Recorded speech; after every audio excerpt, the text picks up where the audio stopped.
Dans cette capsule numéro 13, on va continuer notre étude du concept de limite. On va faire quelques exemples et puis on va aussi donner quelques résultats théoriques qui nous permettront de facilement calculer des limites dans certains cas. OK, à la dernière capsule, on a donné la définition formelle d'une limite. Qu'est-ce que cette expression ici veut dire mathématiquement? OK? Alors, ça, historiquement, ça n'a pas été facile pour les mathématiciens. Ça a pris un certain temps en peaufinant qu'est-ce qu'on veut logiquement que ça veut dire, ce concept ici. Puis c'est Cauchy qui est arrivé avec cette définition ici qu'on utilise maintenant là, constamment en mathématiques. Donc, ça, c'est la définition fondamentale. Maintenant, il y a des problèmes avec cette définition-là, des problèmes de comment on l'applique. Okay? Alors, si j'ai une fonction f qui est donnée, qui est connue, okay, le problème, c'est que pour montrer que la limite existe, égale à b, il faut que je connaisse ce b-là à l'avance. Ça fait partie de la définition ici. Cette valeur b-là, il faut que j'en ai connaissance a priori. Puis, c'est pas toujours facile. Vous regardez l'exemple que j'ai donné à la capsule précédente. J'ai dit, montrer que la limite de, j'ai donné une fonction, égale à 0. Alors, dans la question, on disait déjà, là, la valeur de b ici que vous devez utiliser, c'est égal à 0. Mais en pratique, cette valeur-là n'est pas toujours connue. OK? Ça fait que c'est pas toujours facile de travailler avec cette définition ici. OK? Même si c'est une définition qui est logique, qui est universellement acceptée, c'est pas toujours facile de l'appliquer. D'autant plus que ce défi epsilon delta-là, même si on connaît le b à l'avance, ce défi epsilon delta qu'on doit satisfaire, il n'est pas toujours facile non plus. Donc, dans cette capsule ici, d'abord, on va voir quelques propriétés théoriques de la limite qui, parfois, pourront nous aider à simplifier le calcul d'une limite.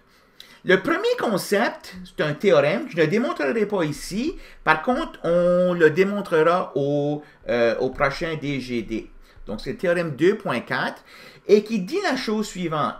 Si limite quand x tend vers x0 de f de x égale à b1 et limite quand x tend vers x0 de f de x égale à b2. OK? Alors, ce que je suis en train de dire ici, là, c'est supposons que cette définition ici, là, elle fonctionne, on arrive à la faire fonctionner pour deux nombres différents ici, b1 et b2. Il y a deux nombres différents, tout le reste là, reste pareil. OK? Donc, le x0 est pareil ici.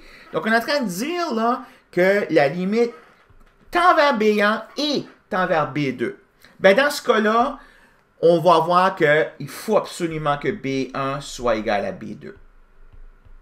OK? Donc, si la limite existe, elle est unique. Très important. Donc, ça, c'est un outil important qu'on va utiliser au prochain exemple pour montrer qu'une limite n'existe pas, en montrant qu'on n'a pas l'unicité. OK? Donc, c'est un outil théorique très important, ça. Donc, comme je disais, la démonstration, on la verra au DGD prochain. Donc, l'exemple que je vais vous présenter, c'est le suivant. Donc, d'exemple 2.5. Puis, je poserai la question de la manière suivante. Est-ce que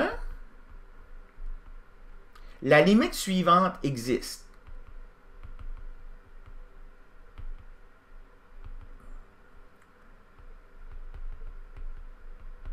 OK, alors je la mets ici, limite quand x, y tend vers...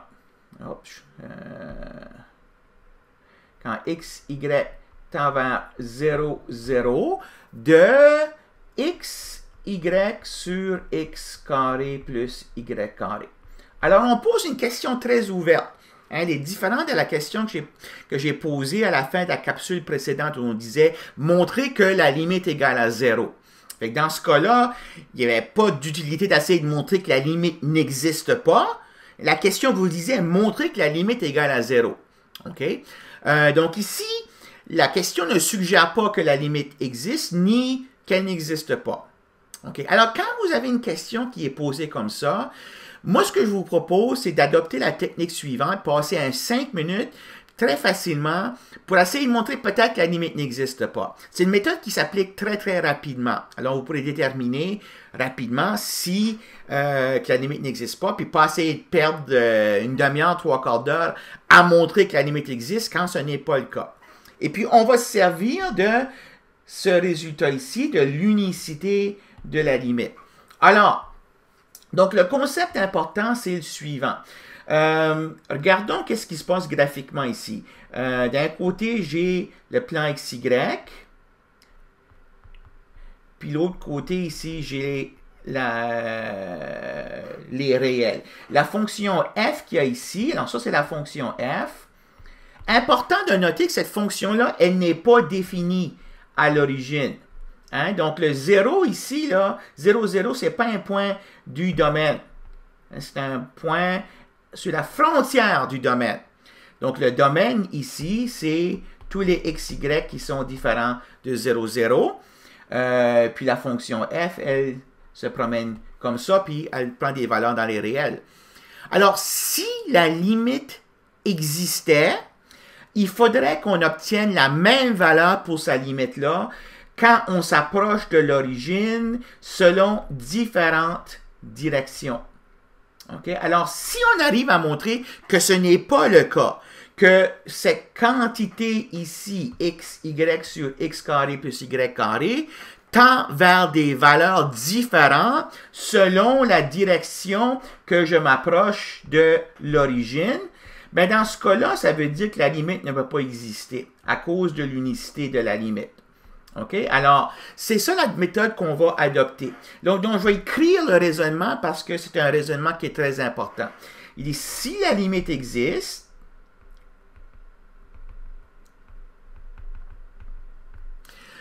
il faut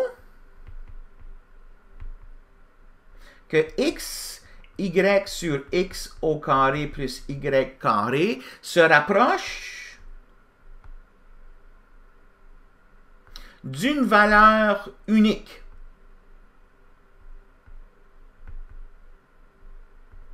D'une valeur unique, disons A, lorsque xy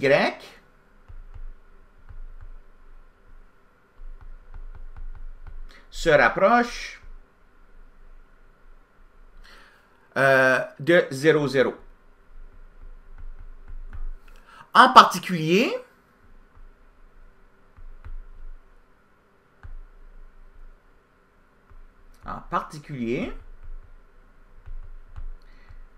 si xy se rapproche de 0, 0 en suivant n'importe laquelle courbe.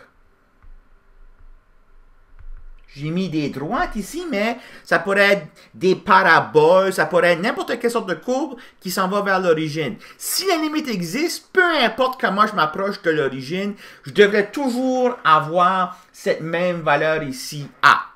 OK? Donc en suivant n'importe laquelle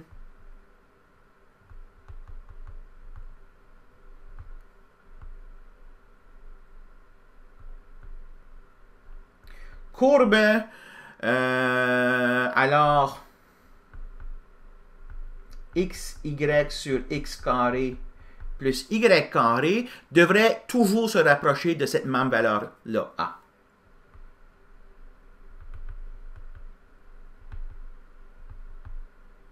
Se rapprocher de cette même valeur A. Peu importe la courbe.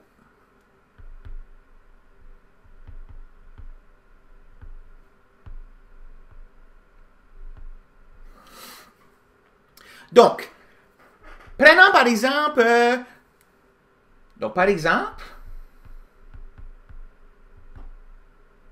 prenons la droite sur la droite y égale à x. Okay, c'est la droite y égale à x.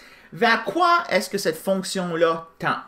OK, bien regardons, donc la fonction f de x, y, c'est x, y sur x carré plus y carré. Mais si je m'approche de l'origine selon la droite y égale à x, OK, bien dans ce cas-là, ce que je vais mettre dans la fonction, c'est y égale à x. Je vais remplacer y par x. Donc, je vais avoir x fois x sur x carré plus x carré. Ça fait x carré sur 2x carré. Je cancelle les x. OK? Donc, je cancelle les x carrés ici, qui va me donner une demi. Hein, donc, quand je me rapproche de l'origine, selon la droite y égale à x ici, la fonction tend vers une demi. Mais, si maintenant, or, si on s'approche sur la droite y égale 2x, très important en passant, y égale à x, y égale 2x sont des droites qui passent par l'origine. Hein, si je prends la droite y égale 2x plus 5, c'est pas une droite qui passe par l'origine. Alors, elle est inutile, cette droite-là. Il faut que ce soit des droites qui passent par l'origine. Donc, si j'approche l'origine sur la droite y égale à 2x, mettons sur celle-ci, ici.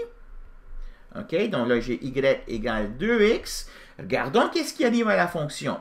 Donc, je vais remplacer dans la formule pour f, y par 2x. Donc, je vais avoir x fois 2x sur x au carré plus 2x au carré.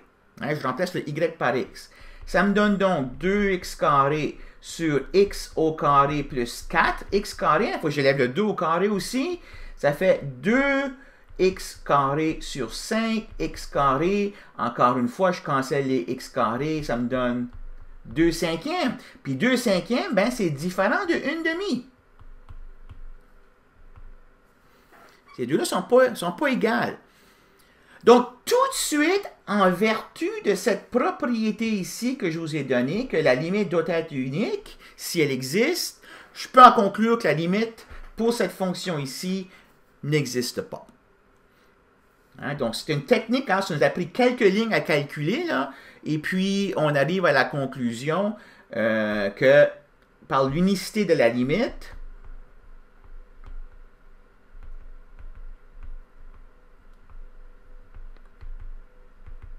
on conclut que la limite, quand x, y tend vers 0, 0, de x, y sur x au carré plus y carré n'existe pas. OK? Alors, on en fera d'autres exemples comme ça au DGD, là, mais ceci, c'est une technique très, très, très facile à implémenter pour montrer qu'une limite n'existe pas. Bon, dans ce cas-ci, ce sont des droites qui ont donné résultat. Parfois, ce n'est pas des droites, ça va être des paraboles. Mais une chose qui est importante à signaler ici, puis j'en parlerai encore une fois là, plus en détail au DGD, si vous aviez obtenu la même réponse dans ce calcul ici, une demi, puis vous avez essayé toutes les droites possibles, puis vous avez toujours une demi, cela en soi ne prouve pas que la limite est égale à une demi. La seule chose que ça prouve, que ça démontre, c'est si la limite existe, sa valeur devrait être égale à une demi. OK? Alors, je vous laisse ça mijoter dans la tête et puis on approfondira ça avec un exemple au DGD. Donc, ceci, c'est une technique qu'on utilise pour montrer qu'une limite n'existe pas. Pas une technique pour montrer qu'une limite existe. Cependant, ça peut être une technique pour nous proposer un candidat pour la limite. Hein? Donc, je vous avais dit qu'une des difficultés ici, là, c'est de savoir a priori c'est quoi cette valeur de B-là. Donc, ça pourrait être une technique pour nous proposer un candidat pour ce B-là. Ce n'est pas une technique de démonstration qu'une limite existe, c'est une technique de démonstration qu'une limite n'existe pas. Et en fait, ici, j'ai utilisé Maple pour tracer le graphe de cette fonction-là, pour vous voyez là, qu'est-ce que ça ressemble, cette fonction-là, quand on s'approche de l'origine. Donc, c'est peut-être difficile à voir. Vous pourriez le télécharger parce que je le mettrai sur la page web. Vous voyez qu'il y a un genre de pincement. Le graphe se pince ici, là, sur une droite verticale. Hein? Donc, si la limite existait, là, ce phénomène-là ne devrait pas se produire. C'est comme si la fonction, là, elle prenait toutes les valeurs possibles à 0, 0. Ce qu'on sait que c'est impossible. Une fonction ne peut pas faire ça. Hein? Donc, ça, c'est la visualisation de cette fonction-là, xy sur x carré plus y carré, puis comment est-ce qu'elle se comporte, là, proche de l'origine. Alors, il arrive souvent en application, surtout les genres d'exemples qu'on va voir dans ce semestre ici, qu'on a affaire avec des fonctions qui sont composées de polynômes ou d'expressions polynomiales. Alors, le prochain exemple va nous être très utile pour calculer des limites dans des situations comme ça. Donc, l'exemple, c'est l'exemple 2.6. Et puis, j'ai une fonction, soit f, f ici, qui va de Rn vers R, définie par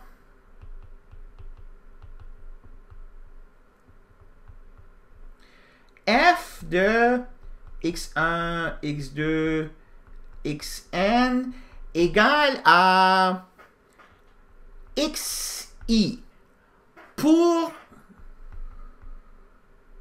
un certain i appartenant à l'ensemble 1, 2, n. Donc, qu'est-ce que je veux dire par ça?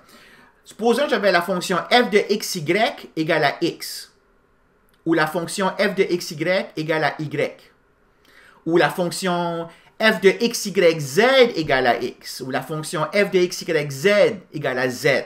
Hein, donc, c'est la fonction qui, quand tu rentres le vecteur x1 jusqu'à xn, prend une des composantes prédéterminée au départ, la im composante, puis retourne ça comme sa valeur.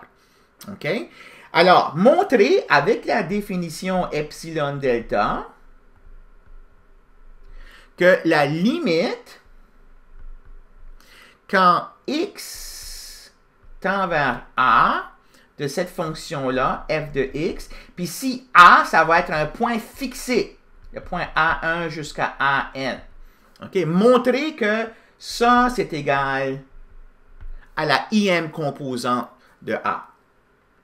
Encore une fois, je vous donne un exemple concret. Si j'ai la fonction f de xy égale à x, montrer que la limite quand xy tend vers 2, 3 est égale à 2.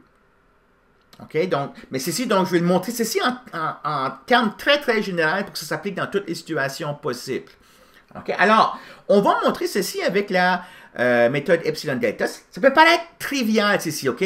Mentalement, on ne peut pas s'imaginer que la réponse pourrait être autre que AI, et vous avez parfaitement raison. Sauf que ça, ce n'est pas une démonstration. OK? Donc, mathématiquement, pour démontrer ceci, on doit avoir recours à la définition fondamentale qu'on a ici. Hein, avec le f donné, et puis le b ici, tel que proposé.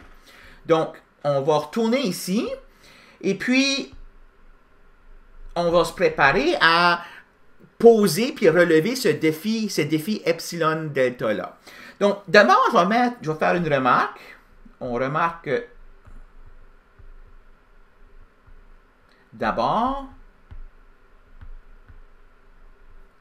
que, bon, qu'est-ce qu'il faut vraiment que je démontre ici? Il faut vraiment que je regarde l'expression f de x moins b. Hein? Donc, dans la définition ici, il faut que je traite cette quantité ici. Alors, regardons qu'est-ce que ça veut dire. Qu'est-ce que ça veut dire ici? F de x, ben, f de x, c'est xi, puis b, ben, c'est AI. Hein? C'est ce qu'on propose ici là, comme limite. Ben, regardons c'est quoi cette expression-là. Ben, ça, c'est quoi? C'est égal à racine de xi moins ai au carré. Hein, ça, c'est une formule qu'on a vue déjà quelques fois là, ce semestre. Elle va être très utile, ce genre de formule-là. Puis je remarque que ça, là, peu importe c'est quoi la im composante qu'on a pris, c'est toujours plus petit ou égal à racine carrée de x1 moins a1 au carré plus x2 moins a2 au carré plus, je les mets toutes ici, là, xn moins an au carré. Alors, pourquoi est-ce qu'on a cette inégalité ici? Ben, parce que ce terme-là, là, c'est un des termes dans cette racine carrée à droite ici. Mais à droite, j'ajoute d'autres termes positifs. Alors, ce que je vais avoir à droite, forcément, il faut que ça soit plus grand ou égal à ce que j'ai à gauche. Alors, pourquoi est-ce que j'ai choisi ça? C'est parce que c'est précisément la distance euclidienne entre x et a. C'est ça qui apparaît dans la définition epsilon delta. C'est ça qui apparaît ici. OK? Alors, je vais faire intervenir ça. Alors, ce que je viens de montrer ici, là, c'est que j'ai une inégalité fondamentale ici que f de x moins b est toujours plus petit ou égal, via cette chaîne d'inégalité, à cette quantité-là. Alors, moi, je sais là, que quand vous m'avez donné un epsilon, un nombre positif epsilon, moi, je dois trouver un delta, de telle sorte que quand ça va être plus petit que delta ici, là, ben ça sera plus petit qu'epsilon. Alors, on voit bien ici que si j'ai qu'à choisir delta égale epsilon. Si je choisis delta égale epsilon, dès que ça sera plus petit que epsilon, ça sera plus petit qu'epsilon par cette chaîne d'inégalité ici. Donc, j'écris ça comme raisonnement. Alors, soit epsilon plus grand que 0 quelconque, ça c'est ce que vous me proposez comme nombre, puis moi je dois relever le défi. Alors moi je vais dire, ok, ben dans ce cas-là, je vais prendre comme delta le même nombre que vous m'avez proposé, et il en suivra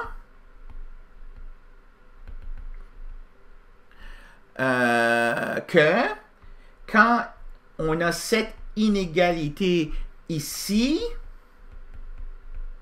s'implique, en utilisant le raisonnement que j'ai fait ici, que f de x moins ai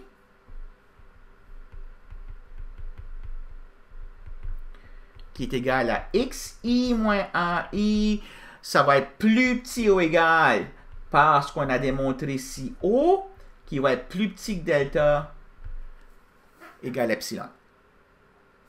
Ainsi, on a montré que la limite quand x tend vers a de xi égale à ai.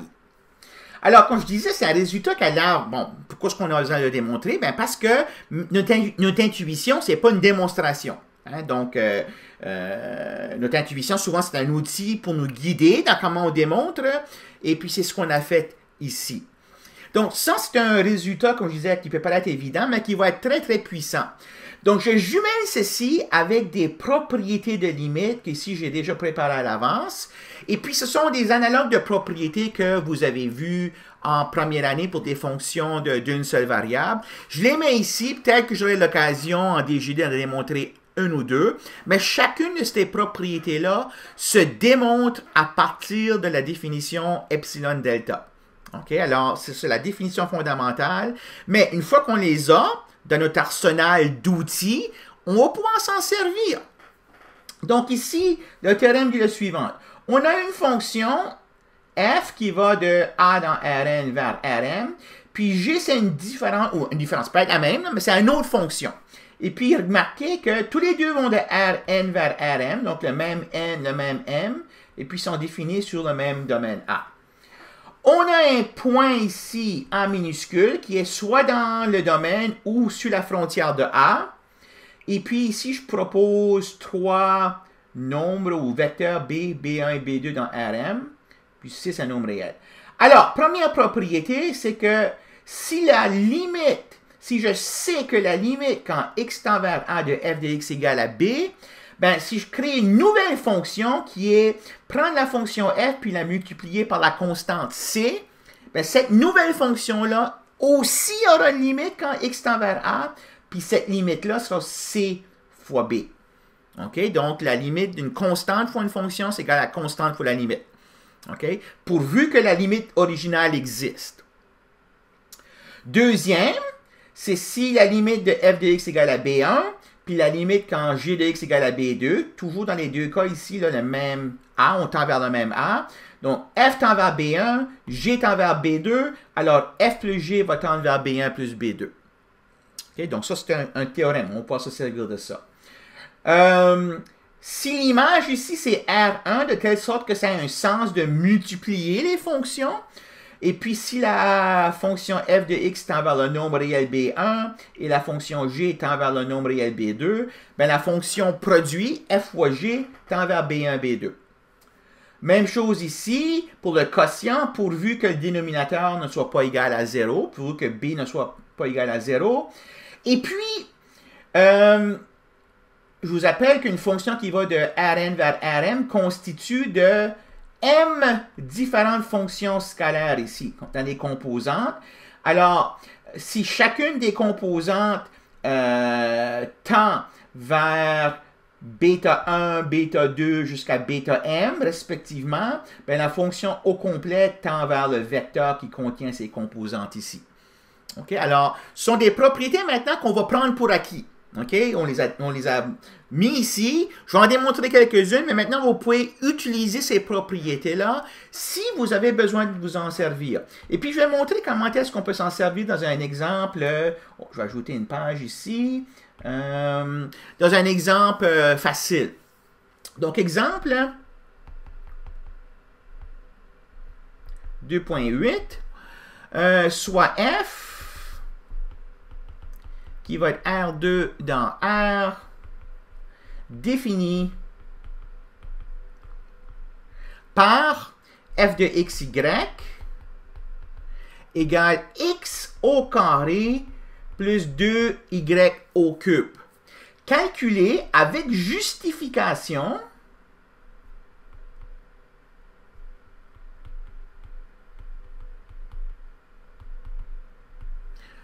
la limite quand x, y tend vers 1, 2 de f de xy. Alors, ce que je vais faire, c'est que je vais me servir de l'exemple 2.6 qu'on a montré tout à l'heure. Je vais me servir de ceci et de ces propriétés ici pour justifier le calcul de cette limite-là. OK? Alors, je vais vous montrer comment est-ce qu'on fait ça. Premièrement, je sais que la limite quand x, y tend vers 1, 2 de la fonction x. OK? Donc ici, vous voyez ça là, comme étant le cas de l'exemple 2.6 avec f de xy égale à x, la première composante. Mais ce que j'ai montré ici, c'est que cette fonction-là, elle va tendre vers la première composante du point ici.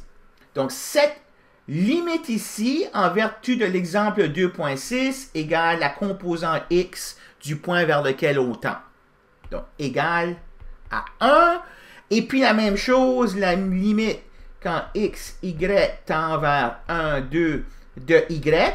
Encore une fois, l'exemple 2.6, ça, c'est égal à 2. Donc, ces deux ici, là, on les a à partir de l'exemple 2.6. Ce sont des cas particuliers de cet exemple-là. Maintenant, ici, j'ai x carré. Je n'ai pas x, j'ai x carré. Donc, la limite, quand x, y tend vers 1, 2, de x au carré. OK? Ben, je vais me servir de la propriété qui était ici, qui dit que la limite du produit, c'est le produit des limites. Hein, donc, par cette proposition, cette partie 3 de ce théorème ici, ça me permet de conclure que ça, c'est la limite quand x, y tend vers 1, 2 de x fois la limite quand x, y tend vers 1, 2 de x. Hein? Donc ça, je viens de voir que c'est 1. Donc 1 fois 1 égale à 1. Fait que ça, c'est le théorème 2.7, partie 3. OK? Donc c'est rigoureux. J'ai un calcul rigoureux qui est basé sur un exemple qu'on a démontré et puis un théorème.